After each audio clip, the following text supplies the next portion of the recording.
I'm George Latimer, Westchester County Executive. I'm joined here on the podium by the Chair of the Board of Legislators, Ben Boykin, and County Legislator Catherine Borgia, who is Chair of the Board of Acquisition, Chair of Budget and Appropriations for the Board of Legislators. We're joined in the audience by the Majority Leader Catherine Parker, by the Majority Whip Mary Jane Shimsky, and then by members of the Board of Legislators. If I miss any, Ben, make sure you catch me. Margaret Kunzio is with us. Damon Marr, Terry Clemens, Nancy Barr, Kitley Koval. We now have an official legal meeting of the Board of Legislators, just so you know. Am I missing anybody else? David Tubiolo is with us. And if we have any others that we'll catch, we'll identify them. From our executive team, Deputy County Executive Ken Jenkins is here. Director of Operations Joan McDonald is with us. Our Chief of Staff Andrew Ferris. Of course, Catherine Chaffee, our Director of Communications, and from the Board of Legislators, their Chief of Staff, Dennis Powers, with us. Our Budget Director, Larry Sewell, is here, and our Finance Director, Anne Marie Berg, is here. No one else is running the county right now. Everybody else is in this room. So we're here to discuss a very significant issue, and we know that there'll be questions that will drive off of the presentations you're about to hear. But our purpose here is to talk about our fiscal situation for Westchester County as we close out the fiscal year of 2017, December 31st, 2017. And we have a report, and we'll reference that, from the auditors, O'Connor Davies. They will talk about the 2017 situation and give you factual information. The role of the auditors: they have been selected by the Board of Legislators. They are an independent audit function, and the members who will be here, Nick Desantis and others who will speak specifically on the factual questions. And when we get to questions and answers from the press, we'll answer any of your factual questions. Anything that relates to public policy, I will be responsible for answering on behalf of the administration, and Chairman Boykin and Legislator Borgia on behalf of the leadership of the Board of Legislators as relates to fiscal policy. As always, when this is all over, you're welcome to interview any member that you'd like at their discretion on any issue that arises, both this and any other issues that are at hand. We're also joined by other executives from the executive branch and staff from both the executive and legislative branch, so we filled the room up pretty good, I think. The bottom line for what we have to deal with here is sobering. This is not a time for frivolity or lightness, but it's also not a time for fear and for loathing. We have, as we closed out the 2017 budget year, a deficit of $32.2 million in rounded numbers. That's on a $1.8 billion general fund, and that excludes the county's functioning within sewers, refuse, airport, and a couple of other areas, water, that are not included in the general fund. But the $32.2 million deficit is a deficit as of the end of last year. We, the new administration, and also I might add the new leadership of the board, have inherited this number from past policy decisions. Our mission here is to describe what the specifics are so you understand what they are. Those of you in the press will have factual information to report to the public about.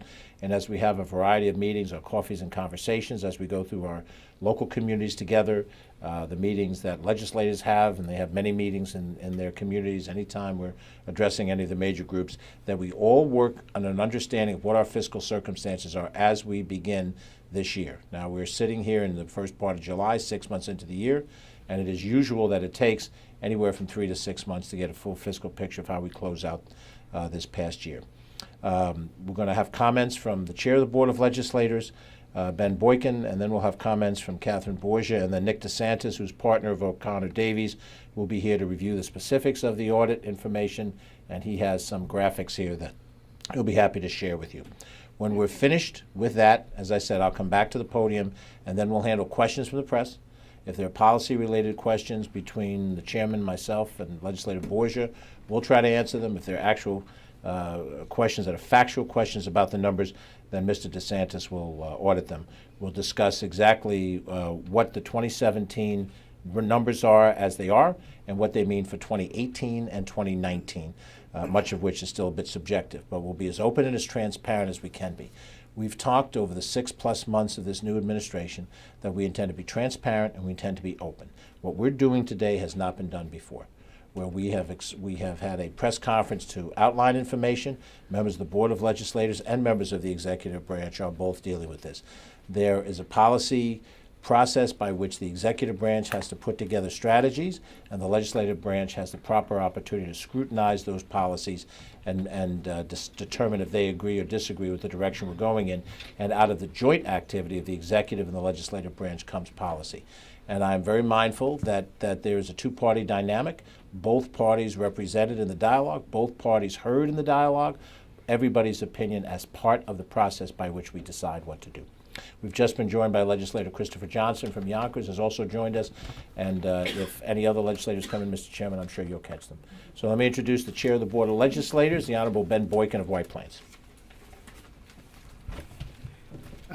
Thank you, County Executive George Latimer.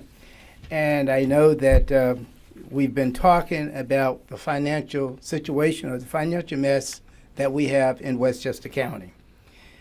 As just been alluded to, we ended 2017 with a $32.2 million deficit, and we're looking at a projected deficit of 2018 of $28.7 million.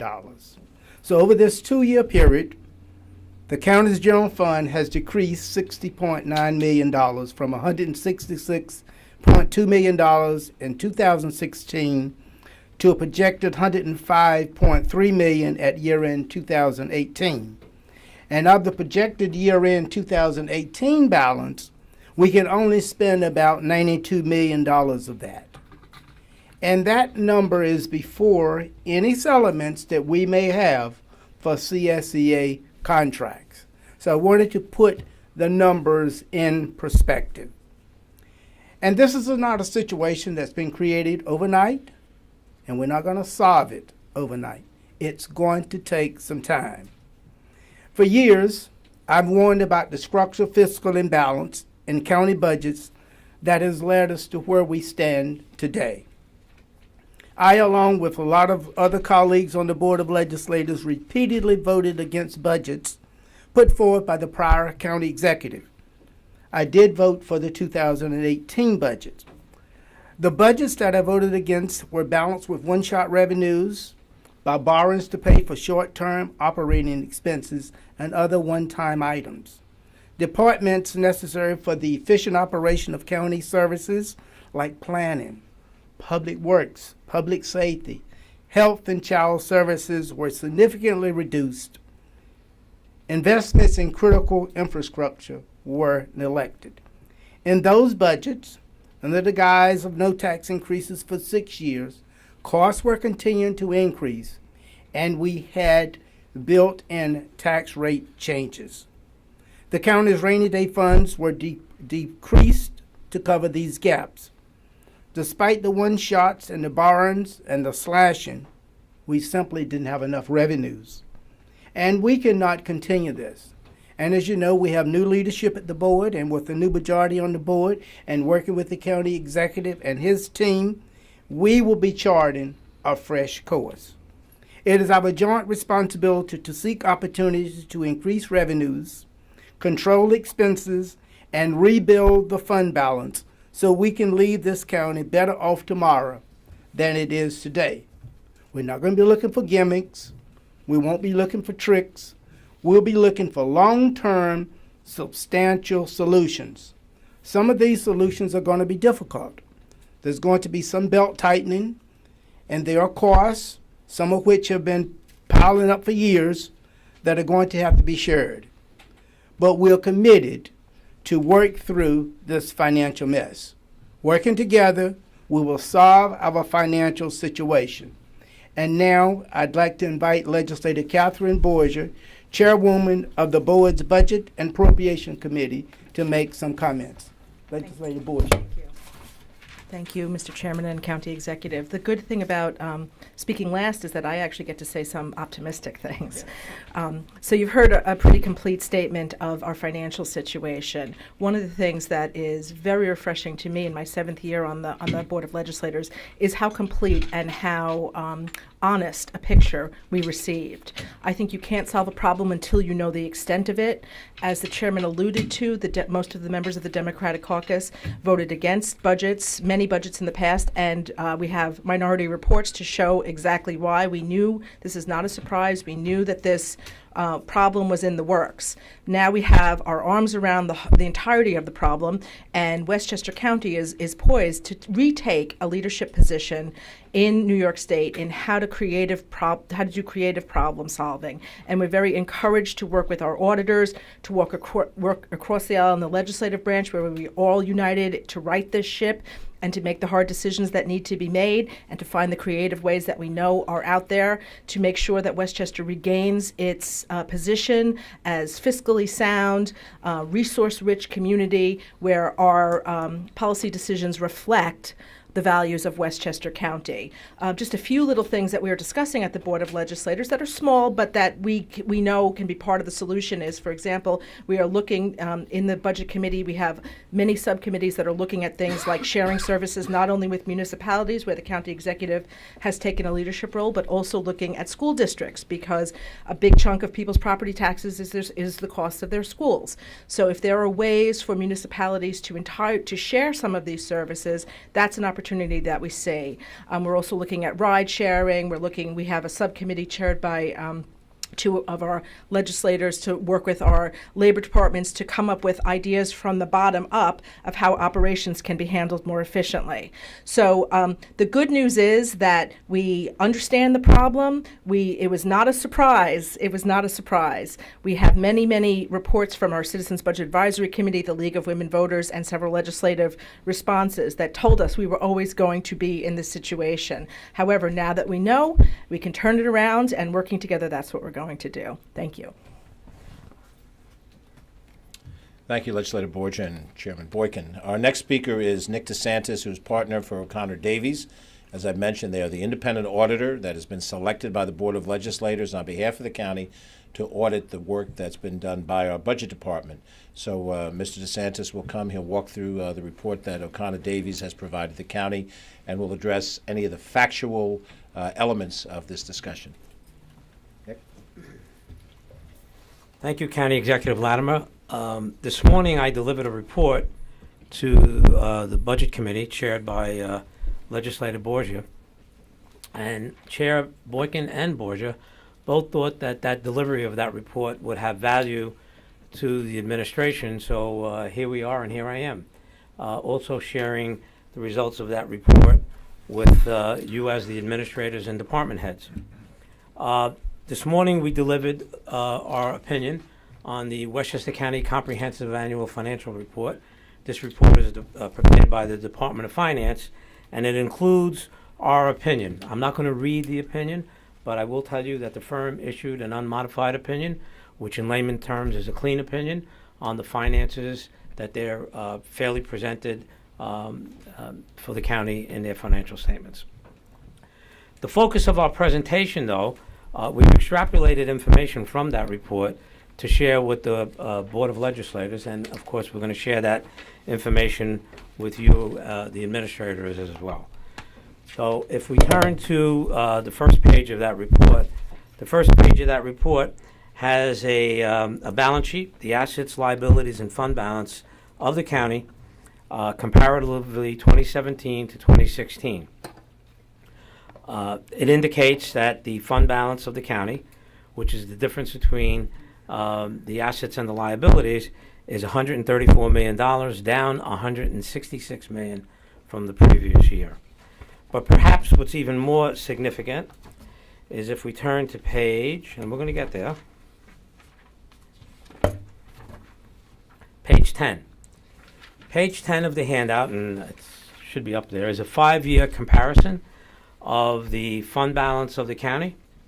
And the fund balance of the county is broken into 4 categories, and they're not interchangeable. There's a non-spendable category, which is prepayments of certain expenses or allowances for certain receivables that are not intended to be liquid in cash and would be recorded in the following year as an expenditure, as in the case of the retirement. Restricted area of the fund balance pertains to restrictions placed by third parties on the county for funds that it's advanced, and that would be similar to emergency 911 funds that must be used only for 911 activities, or seizures and forfeitures by the district attorney or the public safety commissioner of funds that are to be used for law enforcement. Then we get into the next category, which is the biggest category, is the assigned category. The assigned category is policy recommendations made by the executive branch and in some cases the legislative branch. So in that category, we see that for the 2017 year, there's $86 million worth of funds, of which $19,880,000, the one highlighted in green, was used to balance the 2018 budget. And then, of course, we have the unassigned. Unassigned means it's not committed to any purpose, and that amount of money is $21.8 million. As you can see from the chart, the fund balance dating back to 2013 has diminished from $169 million to $134 million. And that reference is made to Chairman Boykin's statement that $32 million of fund balance was utilized to keep operations even for the 2017 year because there was insufficient revenues. But more importantly, if we look at the unassigned amount, we see that the unassigned fund balance has diminished from $62 million down to $21.8. And the significance of that is perhaps best represented in the comprehensive annual financial report, where the county has had to resort to short-term borrowings for its cash flow. As your fund balance goes down, typically your reliance upon short-term borrowings becomes greater. And page 102 of the comprehensive annual financial report indicates that in February, the county had to issue a $150 million tax anticipation note. Incidentally, the county gets very good rates because it's a very credit-worthy entity. So fortunately, the rates that the county gets are very competitively. So if we look at the overall financial picture for the county, it's a $1.8 billion budget, and it experienced a $32 million shortfall on the difference between revenues and expenditures from an accounting point of view. From a budgetary point of view, $22 or $23 million of that shortfall was somewhat anticipated when that 17 budget was adopted, because there was $15 million worth of funds put in for the privatization of the airport, and that $15 million was safety netted, so to speak, with appropriated fund balance, which in fact turns out had to be used to keep the 2017 budget in balance. What I'd like to do is just point out some other important aspects. The Finance Commissioner and Budget Director are well aware of this, but some of the administrative people may not be. If we continue on into the other slide presentation. Oh, the PDF. We're going to start with the rating agencies. So as you know, when Westchester County, anytime it decides to issue bonds, it turns to certain rating agencies. The rating agencies are the gatekeepers, so to speak, of the public trust for municipalities when they go to issue bonds. And if you can see from the highlighted versions of the last rating agency report from Moody's for Westchester County in November, they speak to the fact that the county has veered somewhat off structurally balanced budgets in the last few years. It's been relying upon its reserves to balance its budget. And it goes on to say what factors could affect a downgrade in the county's rating, which, of course, in turn, costs taxpayers more money in the form of higher interest rates on debt. Standard & Poor's kind of reiterated the same thing, but it also spoke to the fact that the county is participating in the New York State Retirement Stabilization Program. What that means is that the county has not paid its full retirement bill, but has financed it through the New York State Retirement Fund. By the way, some other municipalities do that, and they have done that in a very tight budget situation. So the impact of the fund balance and what it's created in 2017 and the challenges that it presents for 18 and even more so for 19. Okay, can catch up with my, I can only use a mouse. Carl, you're the second. So, as we indicated, the total fund balance for 2017, the remaining fund balance, was $134 million. But we automatically have to subtract almost $26 million of those funds, because those funds are in that category that's called non-spendable. So you obviously can't spend money twice. It's already been either spent once cash, or it's intended to backstop a questionable or let's say a questionable receivable that may not be received in full. So if we look at that chart, we see the unassigned at December 31st is $21.8 million. Again, unassigned is an accounting term. It means it hasn't been committed by the executive branch or the legislative branch for any purpose.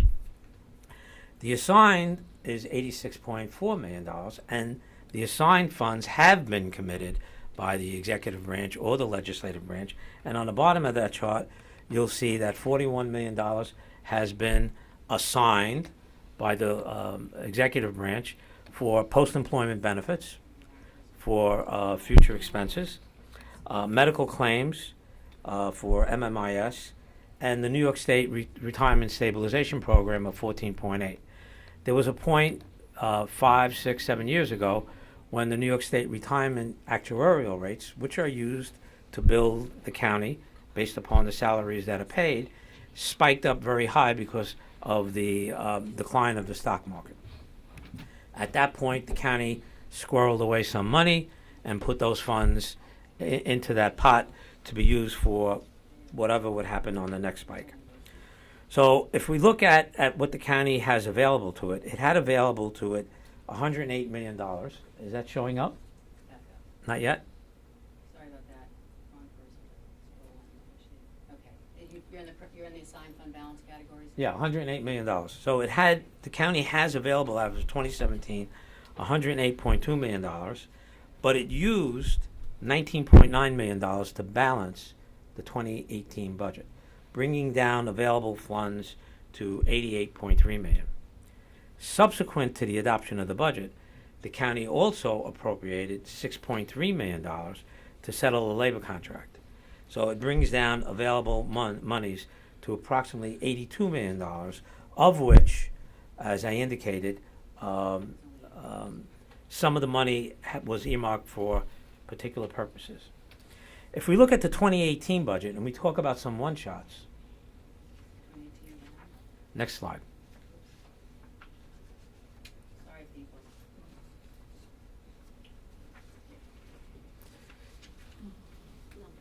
There we go. If we look at the 2018 budget, we see that the county continued to participate in the Retirement Stabilization Program, which essentially meant it was deferring its expenses for the New York State retirement, with the approval of New York State and with an interest rate of about 5%. We can see that the county, over a period of time, has deferred $81 million worth of cost. And you can see from the chart below that it started in 2012, 2013, and if you see the blue arrow, that ties into the remaining liability that the county has for pension costs for all its employees at the end of 2017. And it costs the county about $10, $11 million a year to pay that off, in addition to its current cost. If we turn the page, one of the other things that we commented upon with respect to the 2018 budget was the fact that when we reviewed the budget in November of 17, we noted that there wasn't a provision for one of the largest labor unions for a wage settlement. Not that it's required, but it's a comment that we made to all parties so that they understood that this $1.8 billion budget, even though that sounds like a lot of money, did not make a provision for any labor settlements. And as I previously indicated, when the county amended the 18 budget for $6.3 million, it was to settle one of its labor contracts. It took the money out of its treasury, not out of current revenues. So if we look at this, we see that if the county were to award a 1% settlement. I'm not suggesting that they should or shouldn't. The impact would be almost $48 million in cost, an aggregate cost on a retroactive basis, including an impact of about $16 million on the 2018 budget, with respect to wages and fringe benefits. So I would be remiss if I gave this great news to my client without suggesting some resources that they may have. So on the next slide, we come to the property tax calculation. And as everyone knows, the property tax cap limitation has been extended to 2020 by the governor and the state legislature. And you need a 2/3 majority to override the cap to break the so-called 2% cap, which at times has been less than 2%. But we estimated, based upon our financial calculations, that there was a carryover from prior years, including 2018, because the county had not broken the cap over a number of years. So the county has available to it about $10.9 million in taxing power without breaking the cap. We also did a calculation of what the estimated tax cap would yield without breaking the cap in new monies for 2019, and that turns out to be about $21.1 million. So all in all, there's about $32 million in property tax receipts that would be available in 19 without theoretically breaking the property tax cap. And that would amount to about a 5.7% calculation, thanks to one of the legislators this morning that made that calculation based upon the tax base. So if we look at the next slide, we look and see, okay, well, where are we? I mean, a lot of numbers have been thrown around. We have some fund balance available. We use some fund balance for 18. What am I going to look at 19? You know, as the auditor, when I come in to look at the 18 books, we're going to probably also see the 19 budget presented by the county executive and his staff. And we're going to be looking to see what challenges or what mitigation may have occurred to offset some of these shortfalls.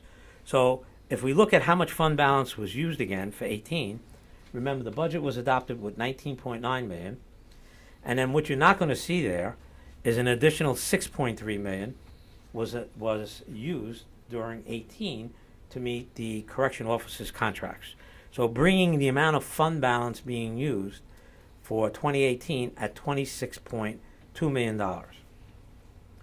We also estimated there might be an upward increase in debt service costs of about $5 million, bringing the total amount of what we call one-time shots at about $31.2 million going into the 19 budget.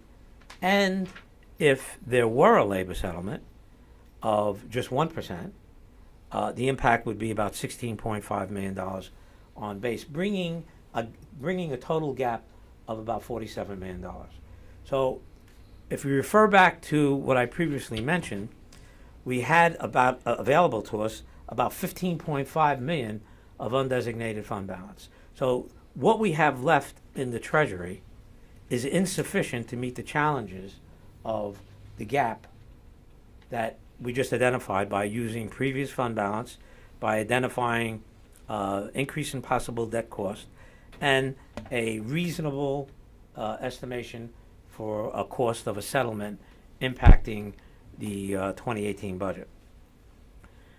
One of the things that we had discussed with the legislature when we analyzed the budget in November, we spoke about, obviously, the $32 million or thereabouts in property tax capacity without breaking the cap. I'm not that boring, am I?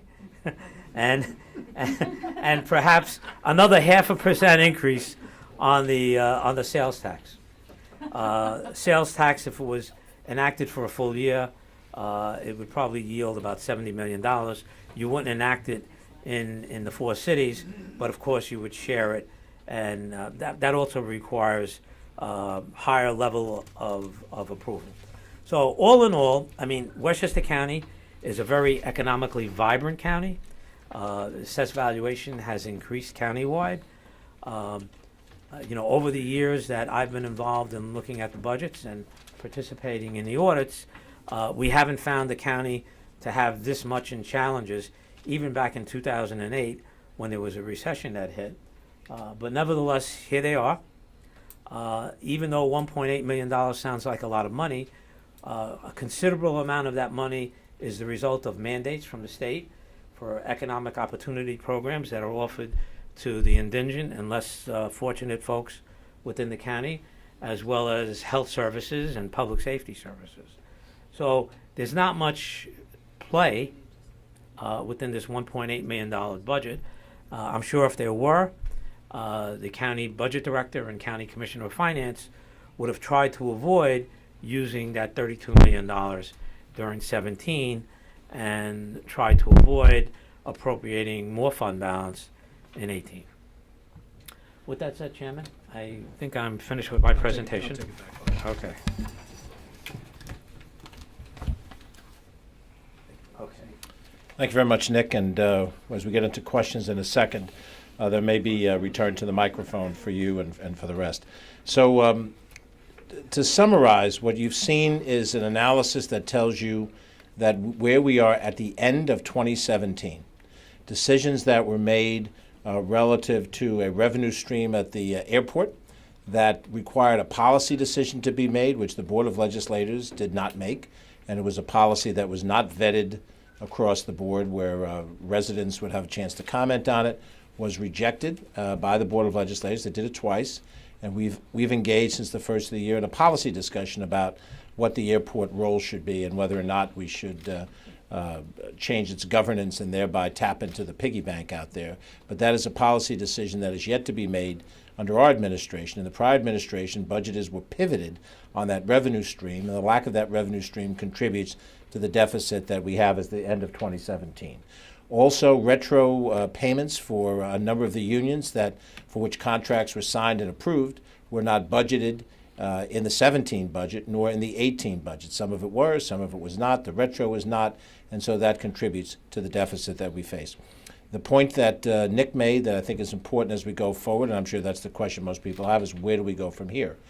The impact of this deficit in closing it off in 2017 by going to our reserve funds, going into your savings account to pay for what you owe so that you're clean at the end of 2017, begins the process of what are the impacts for 2018, and some of these costs reverberate into 2018. You had a second year of airport policy that involved a revenue stream that was not agreed upon, and so that represents in this current year a $20 million gap for the current year. The union contracts that were negotiated and closed were not fully funded, and the CSEA contract is yet to be finalized in negotiations. It is our intent as an administration to come to closure with the CSEA. We're in the process of negotiating now. It's too soon to predict what that's going to look like dollars and cents wise. Nick put a couple of possible scenarios up, but we're working through those scenarios in a negotiated process. The Taylor Law does not allow for the legislatures or anybody else to get involved in that negotiation. We hopefully will come to closure with CSEA. We'll send that contract to the Board of Legislators if it's ratified by the members of CSEA, and then we'll have a dollar and cents amount as to what that impact will be in the budget for 2018 and prospectively in 2019. But any retro at all that we do should and could have been handled by past years, and we're not. So we inherit that obligation to pay for whatever those retro years are in the current and in future budgets. You should understand that. That money was not set aside for the closure of that budget, and this administration and this legislature will have to deal with that implication, as well as for some of the contracts that were already dealt with. It's too early for us to have a complete plan of how we're going to handle 2018. There are things that we don't know yet to project ahead. The most obvious one is sales tax revenue. There's been an uptick in sales tax revenue through the first quarter, as we know it. It's too soon to know what happened in the second quarter, which just ended 9 days ago. And the heaviest part of sales tax comes in the fourth quarter, the holiday shopping season, as we all understand.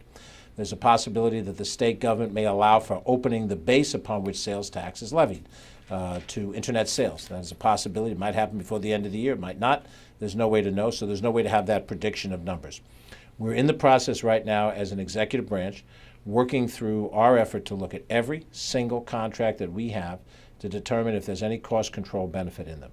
That's Liberty Lines, that's Playland, that's every single contract we have. When we have an announcement, hopefully the announcements will show some cost savings that will improve the economic picture for 18. Joan McDonald, our Director of Operations, John Nona, our county attorney, and Ken Jenkins, as Deputy County Executive, are focused on those issues, and we'll have announcements as we have them, and we have active negotiations going on with all of those different situations. We're also making an active analysis of our use of office space to determine what we can do to contract from leased property back into owned property. Gary Friedman, our Director of Real Estate, is here. He is in an active discussion of that.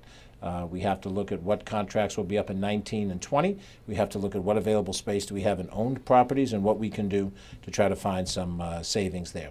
There's an active effort going on in trying to put together a robust plan on shared services.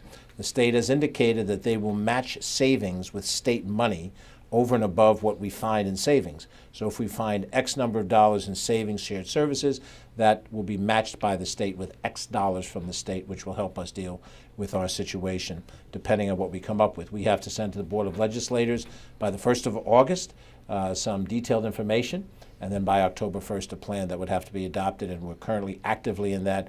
Emily Saltzman, our Deputy Director of Operations, is working on that, along with Dr. Jim Malatras and Dr. Jerry Benjamin, from the Rockefeller Institute to try to develop that shared services plan. We're looking at other tax revenue collection, not property tax, not sales tax, to determine where we can recapture money that has not been collected appropriately.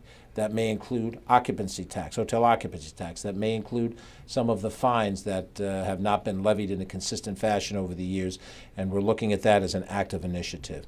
We're actively dialoguing about energy demand reduction, which may represent some significant revenue to the county in addition to cost savings. So that is an area where we're looking at on an aggressive basis. We're looking at 1,000 different areas, solar initiatives where we may lease some space for solar collections. For crying out loud, we went on to the site for unclaimed funds for New York State. We found $20,000 that came to the county. That's not going to close the gap, but it shows the intent of this government to do everything we can. Let's be clear. Nowhere in here have we discussed a significant property tax increase. Anyone who asserts that is playing politics with our finance. And we've had politics played for far too long with our finance. When we reach the point at which we have a 2018 budget to deliver to the Board of Legislators in November, that is when we know what type of a property tax levy we're talking about. This does not trigger any particular levy today. And we intend to make every effort to do what we can do to control property taxes in a reasonable and a responsible way. I think we all understand the tax caps implementation represents a restraint, and whatever we can do to make it as low as possible. But when you hear the voices asserting that this means a high property tax increase, do not give them credence. That is not where we are today. Further, if you're looking for an action plan today, I've given you a number of variables that we have to determine. It is reasonable to expect us to try to determine what the economic impact of these things are and to share it with the Board of Legislators.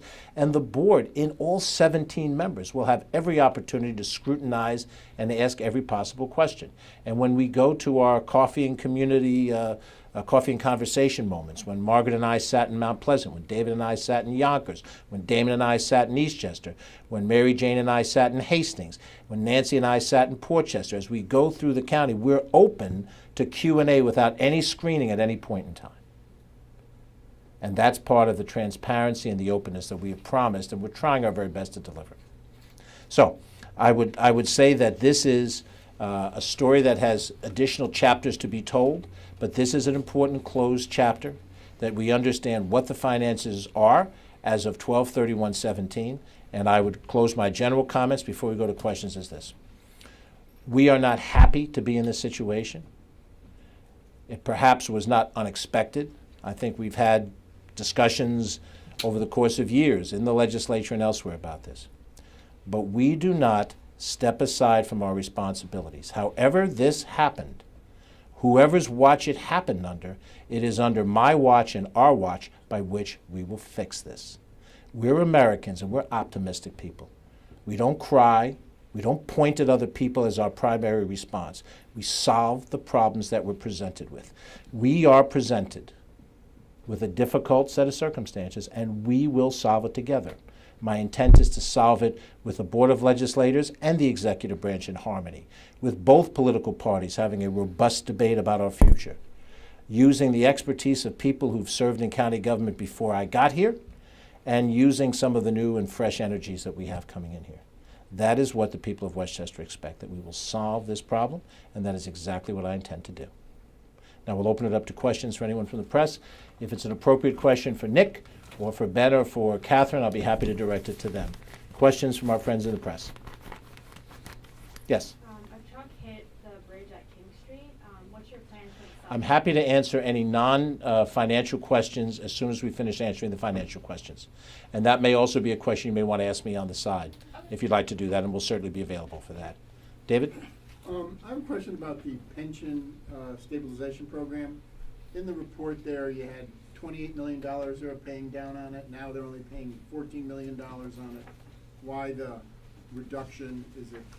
Were they paying more before? Why were they paying more before? Nick, do you want to come up here so you can answer it on mic Yeah, I think. for everybody's benefit?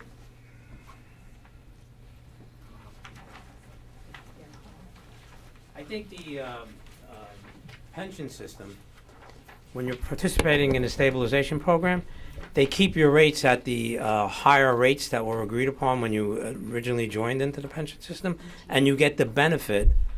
You're getting the benefit of paying down on some of the liability. Now, is that correct, Anne Marie? Or Each year that the stabilization. Anne Marie, if you're going to answer, why Yeah, don't you come come on. up here to the other microphone. This is Anne Marie Berg, who is our finance director for Westchester County. Commissioner. Commissioner. The stabilization program each year stands on its own. So each year that the county entered into the stabilization program, there was an interest rate established for that year.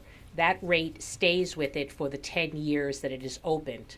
So as the years go on, as the rates fluctuated, the payments changed, but each year, if it was 3%, it's 3% every year for that piece. If this year it's 5%, it's 5% for this year.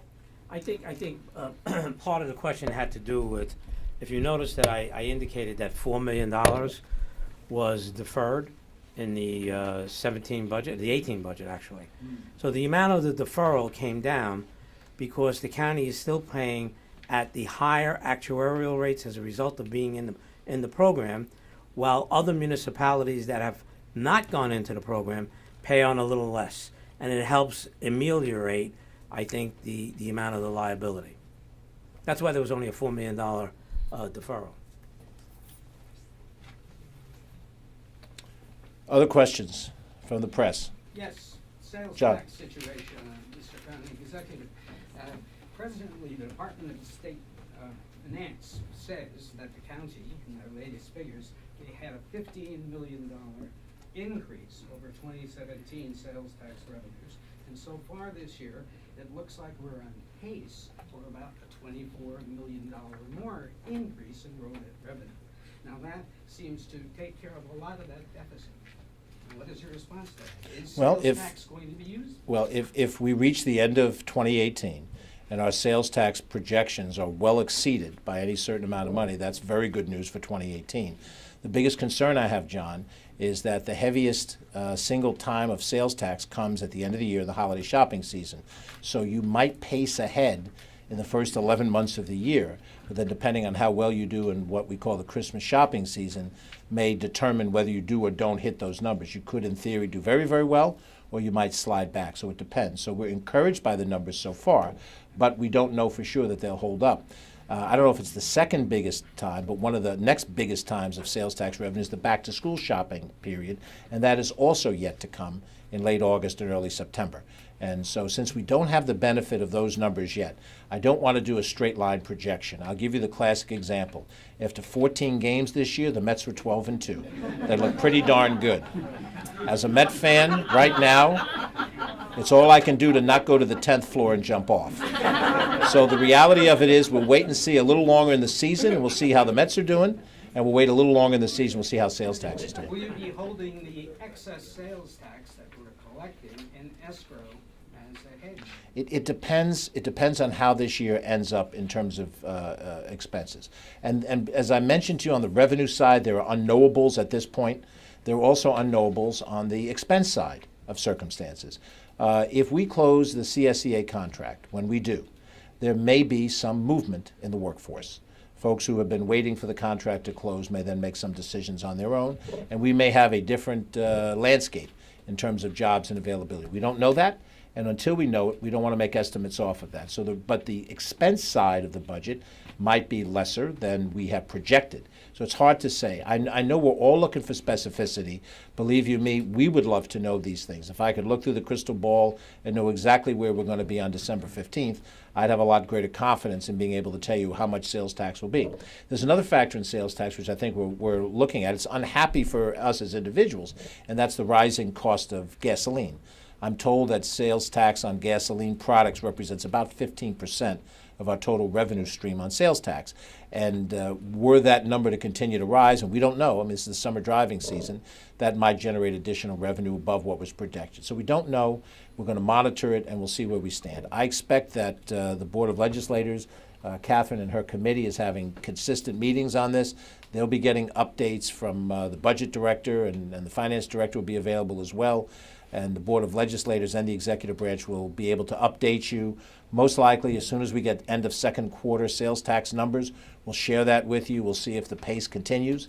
And if it does, that's good news. And then we'll see where we stand at the end of the third quarter, which will still come before we present the budget to the Board of Legislators. Other questions from the press? Yes, Ty. Hi. So I just have a two-parter. Will you consider raising the sales tax 0.5% as encouraged by the auditor? And the second one- Let me answer them one at a time. So what the auditor did is lay out a number. There wasn't an advocacy. There was a statement of a number that's tied to a policy. Any adjustment on sales tax as a rate could not come until next year, and it would require the approval of the state legislature. Similarly to the way I answered the question with John, we're not going to make any commitment to do something of what we're going to ask for at the state level that we haven't already. We've already raised the issue of red light cameras. But on the issue of sales tax, we've had no detailed discussion about what we might do on the rate until we see exactly where we think we're going to stand. There's also debate about, we said a second ago, the internet, what will happen to internet sales. The state may make certain products legal that are currently not, and that might expand the sales tax. There's lots of different ways this thing could play out. But at this point in time, we reserve the right, and it's helpful as the auditors provide us with a number to know what might happen. I would also tell you that a couple of weeks ago, Ken Jenkins, Andrew Ferris, Joan McDonald, and myself visited our colleagues in Nassau and Suffolk County. We had a three-way meeting. We called it the G3 conference. Didn't seem to pick up in the press as equally important. North Korea was not present. But in that meeting that we had with our counterparts, County Executive Laura Kern and County Executive Steve Ballone, we talked about trying to get to a rational pricing structure that would put all the suburban counties in a similar footing below the level of New York City, and perhaps have a discussion with state legislators that way, because what we don't want to do is be out of whack with competitive environments. So that's a discussion we're having. So at this point, it's premature. And again, I want to be preemptive about this. Anybody that goes out there and asserts what we're going to do, we're telling you quite openly. We're looking at everything. We're analyzing every contract. We're analyzing every source of revenue, but we've made no commitments on what we're going to do. But when we do, when we have a plan, which we're at least morally bound, if not legally bound, to share with the Board of Legislators, we'll do that at open public session, and you'll know all the stuff, and then you can, pursue any one of those different situations on either the revenue side or on the cost control side. And my second question was a name that has not been mentioned today is that of Rob Astorino. What role does he play in having the county in this fiscal shape, and then what responsibility does the board take for letting it happen for so many years?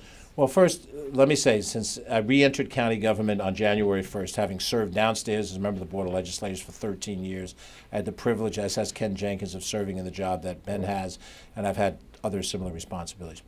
The power of the legislature is very prescribed in budgetary situations. There are things that they can do, and when they perform their job at the highest level, they're asking questions, trying to get information, but there is so much more that an administration can do to limit the access of accurate information that the Board of Legislators act on.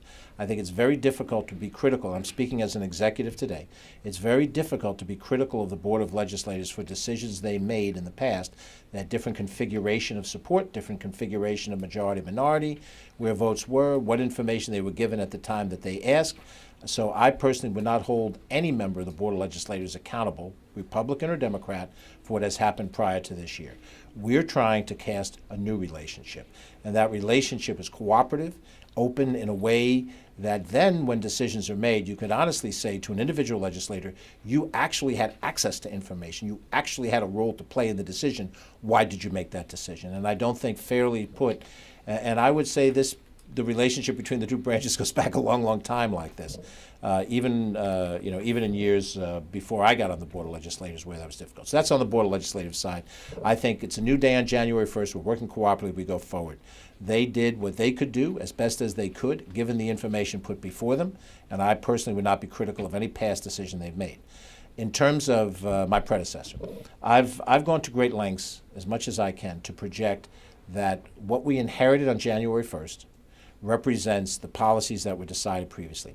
We had a campaign last year, and we litigated those differences. Rob and I debated them. We competed as much as any two people can compete. And trust me, unless you've run for county executive, you really don't know what it's like to compete at that level. You've covered us. You've drilled us with questions. But every morning to get up, to go out, to do the train station, the senior center, the trying to raise money, the whole process, we litigated that. On election night, that issue was resolved. I look backwards only so that you understand what we inherited and the policies, decisions that were made, the taxation policy that was made, the union negotiation policy that was made, the decisions on how much to share with the Board of Legislators or not, all of those now are in the rearview mirror. I'm looking forward, and I'm looking forward to taking on the responsibility of solving these problems. But we tell you where you are today so that you know. If we had a level playing field and then I go forward to make certain other policies, you'd have every right to criticize me. Why'd you do that? You need to know what we inherited on day one. So I'm not looking back, I'm looking forward. Other questions from anyone else? Mark? I don't believe that you made any major changes to budget, finance. You have the same outside auditing firm, but you implied that you thought that there was a level of information not given to the Board of Legislators. You think that information about the budgetary items was withheld from the Board of Legislators? I think the ninth floor determines how every commissioner, how every department director functions. We've made it, I think and I hope, a more open process. It's really up to the Board of Legislators and the press to determine that. You know when you call a commissioner today whether you think that they have the flexibility to be as open to you. And since we did not come in and wholesale fire everybody who was here under my predecessor, you're in a position to determine, do you see a different attitude, a different openness? I think that historically, whatever policy decisions were made on the ninth floor governed what different commissioners in every position, financial side, operational side of this business, was framed. So what I hope that you have is knowing that the numbers that we have are accurate, that the people who looked at those numbers a year ago and 2 years ago are the same people looking at those numbers today. And if what we're seeing is the need for change in policy, then it's a policy debate to be had, not the forthrightness of the individuals involved. I think it's policy decisions made at the highest level, different policy decisions being made at the higher level now. That's the difference in transparency and openness. Well, can I ask the chairman or Legislator Borgia, did you feel that you didn't have information from your auditors, and you did approve the contract of the auditors and everything, correct? Yes, we did approve the auditors' contracts. The auditors are independent, and they go through the books, they look at it, and they come up with their opinion based upon their test of the various departments and of the various transactions. And we got a clean opinion, as you heard Nick say earlier. Each administration is different. George has a transparency and an openness in this administration. The prior administration, we could not go and call a commissioner. We had to call the chief of staff. Then they would send the commissioner, maybe not send the commissioner, etc. We have changed that. We've changed the dynamics of how the Board of Legislators works with the county executive and his staff. And with that new transparency and with that new openness, we're getting additional information that we may not have had the advantage of having previously. And I'll also say, since I'm here, that I said in my previous comments, I knew this situation was coming. You can go back to my e-news that I put out each year in December at the budget, and I talked about the budget, the fiscal imbalance, the structural imbalance of the budget, and why I voted against every budget except last year's budget, which there was a modest tax increase. I saw this coming. Being a finance individual, I knew that the day of reckoning would not be far off, and we have reached that day of reckoning. Yeah, I concur with the chairman has said, and I just want to further reiterate the point that I believe that the difference in management style has impacted every county employee. I think, regardless of their personal ideological stand, I think the idea of working collaboratively together, sharing information, not having to go through some hoops that legislators had to do prior to get information has been very significant, and I think we see the general happiness of our staff in being allowed to do the best job that they know how to do. And I really want to congratulate the Westchester County staff, because it's not an easy time to be a Westchester County employee, and I think that everyone is really struggling very hard to work together to come up with solutions that we need. And I applaud the county executive for setting that tone in motion, and I know that my colleagues and I really feel it tremendously. We are much better able to serve our constituencies, make the decisions that we need to make when we are allowed to work collaboratively with each other. So, and I'm sure the cookies don't hurt. You know, the county executive brings cookies. I have the waistline to prove it. Other questions from the press? You've been very gracious with your time. Yes, John. George is fine too, John's. Unions that were without a contract, Yeah. they received payment under the Taylor Law provisions, right? Well, the Taylor Law governs the interaction between the management and the labor elements of it. The contracts, once they're agreed upon, voted on by the union, then approved by the Board of Legislators, negotiated by the administration, are what we're talking about. There are, I think, 9 bargaining units for Westchester County. When we, on election day, as of election day, there were quite a few that had not yet been closed. Between election day and inauguration day, which is the transition, you knew a new administration was coming in, but it hadn't taken place. There were contracts that were agreed upon for the correction officers, the superior correction officers, the police officers, the superior police officers, and the Teamsters, those 5 bargaining units. As of January 1st, 3 bargaining units remained.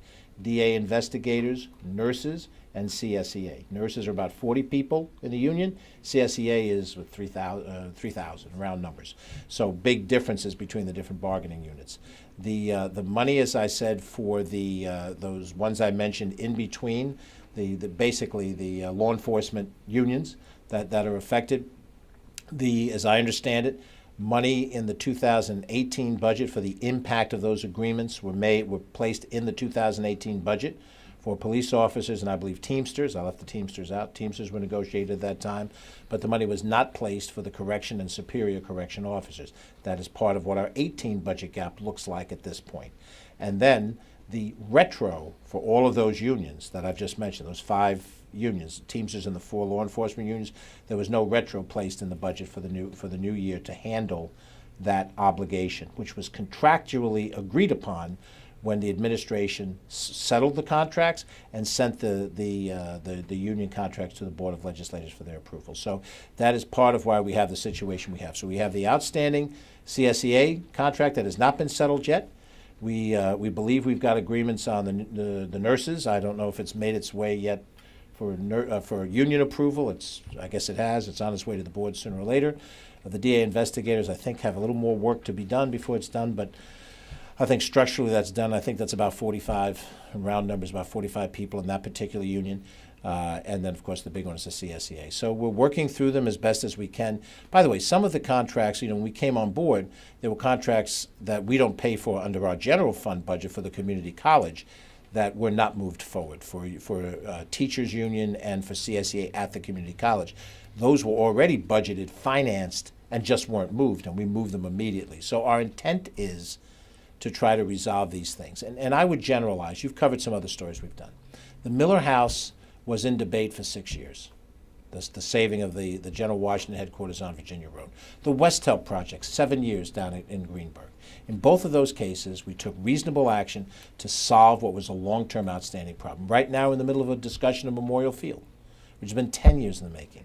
Our intent is to solve problems and close problems, and to do it in a certain way. And that way is open, and that way is friendly, and that way is cooperative. And we'll listen to ideas. Not to point out to her because she happens to be in the room, but Margaret had an idea for how we help our disabled veterans. It was a good idea. We embraced it. We didn't worry about party affiliation. We embraced a good idea, and we passed it. So that's really the mission here. The mission is to solve problems, to do our job, to make this county effective again, to do it without having to jack property taxes up, but by God to do it. To go away from pure ideology and get to pragmatism and solve problems. And as I've said many times, I ain't kidding. I'm not a kid. I'm turning 65 in a couple of months. I'm not here to show off. I'm not here to worry about what's going to happen in the next future. I'm here to solve these problems right now with these group of people. Let's do them, let's solve them, and let's move on. That sounds like the closing comment. So I'm going to treat it as the closing comment. Thank you for your time. If you'd like to do any one-on-one interviews, everyone who's here, all the legislators are here, all available for your time and effort. Thank you. Thank you for O'Connor Davies and my colleagues in the legislature. Thank you for your time.